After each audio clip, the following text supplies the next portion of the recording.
एकाचा निरोप घेतात आणि त्या मुलाचं 6 वर्षामध्ये झालेलं त्या आजोबाचं डेथ लक्षात येतं, शॉक बसतं आणि त्या मुलाचं 6वं वाढदिवस येतं. त्या वाढदिवसाला केक कट करतात आणि केक कट केल्यानंतर ते आजोबा त्याला सांगून गेलेलं असतं, बेटा मी ह्या जगातनं जर निरोप घेतला आणि तुला जर माझी आठवण आली तर माझ्यासाठी फक्त एक करशील, एक. तू आपल्या दाराच्या अंगणात यायचं आणि अंगणात उभं राहून चंद्राकडे बघायचं आणि चंद्राकडे बघितल्यानंतर अशी 3 वेळेस चुटकी वाजवायची.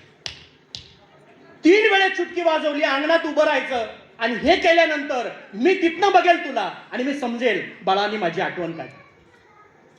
Message clear?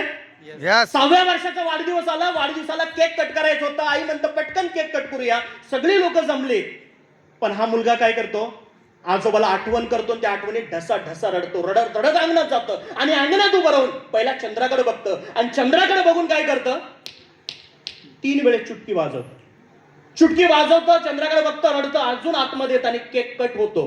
6वं, 7वं वाढदिवस, 8वं वाढदिवस, 9वं, 10वं, 11वं, 15वं वाढदिवस येतं. सेम सेम सेम त्याचा अनुक्रम असतं. तो रडतो, बाहेर येतो, चुटकी वाजवतो, केक कट होतो आणि त्याचा सोहळा पार पडतो. पण जसा 15वा वाढदिवस येतो, त्या 15व्या वाढदिवसाला सेम केक कट करायला तो जातो आणि आजोबांची आठवण होतं. त्या आठवणीमध्ये तो ढसा ढसा रडत अंगणात येतो, चंद्राकडे बघतं आणि चंद्राकडे बघून काय करतं, आणि ते चुटकी वाजवत असताना त्याला क्लिक होतं की मला आजोबांनी का सांगितलं, का सांगितलं असं. आजोबा एक्सपायर कधी झाले, मुलाचं वय किती होतं, 6 वर्षाचं. आज त्याचा वाढदिवस साजरा होतो कितवा, 15वा. म्हणजे साधारणतः 6 ते 15 वर्षाच्या वयामध्ये किती वर्ष गेले, 9 वर्ष. 9 वर्ष. 9 वर्ष कसे गेले,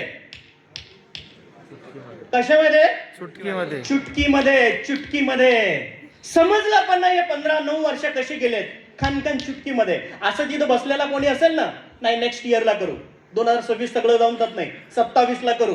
पण आयुष्य कसं चाललंय, चुटकीमध्ये. कळलंच नाही आम्हाला आम्ही 26 कधी झालो, कळलंच नाही आम्ही 30 वर्षात कधी आलो, कळलंच नाही आम्हाला आम्ही 45 कधी झालो आणि कळलंच नाही आम्हाला आम्ही 55 मध्ये कधी झालो. तरी पण काही लोक म्हणतात आहे की पुढे दिवस.